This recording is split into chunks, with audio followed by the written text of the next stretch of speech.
হিতোপদেশ 4:23 সমস্ত রক্ষণীয় অপেক্ষা তোমার হৃদয় রক্ষা করো, কেননা তাহা হইতে জীবনের উদ্গম হয়। কেন হার্ট হৃদয়কে রক্ষা করতে ঈশ্বর আপনাকে বলেছে সেটা আপনাকে আজকে শিখতে হবে।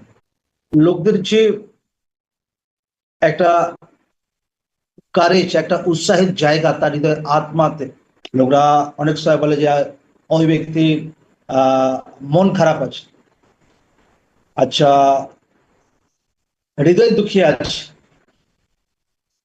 আবার কখনো কাউকে দেখা যায় আচ্ছা এ তো বহুত আনন্দিত লাগছে, মতলব সেই ব্যক্তির হৃদয় কারেজ আছে, উৎসাহিত আছে, খুশি আছে। কিন্তু ঈশ্বর হার হাল্লাতে আপনাকে, আপনার হার্টকে, আপনার হৃদয়কে দুঃখী আর ভাঙা, এটা ঈশ্বর দেখতে চাই না। এটা ঈশ্বরের ইচ্ছা আপনার জীবনে, আপনার লাইফে। এটা আমি বাস্তব সত্য আমি বলে দিচ্ছি। কারণ হার পরিস্থিতি, হার এক বিষয়ের জন্য ঈশ্বরের জীবিত বাক্য আছে। যদি লাইফে পরীক্ষা চলছে, ঈশ্বরের বাক্য বলছে যে পরীক্ষা তোমার জীবনের ধৈর্যকে নিয়ে আসে, যেটা তোমাকে সিদ্ধ আর পারফেক্ট বানায়। যদি কারো জীবনে রোগ যাচ্ছে, রোগ চলছে, তো রোগ তাকে সুস্থ করে। প্রভু যিশু কত সকল দ্বারা সে সুস্থ হয়ে গেছে।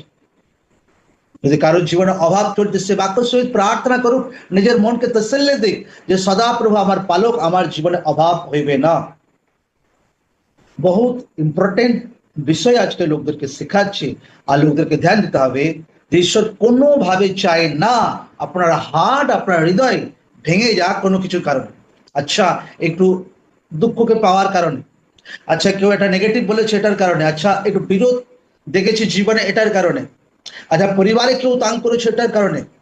ঈশ্বর কোনোভাবেই চায় না আপনার হার্ট, আপনার হৃদয় ভেঙে যাক, আপনার হৃদয় আত্মা বেচেন থাকুক। ঈশ্বর কোনোভাবে আপনার জীবনে চায় না।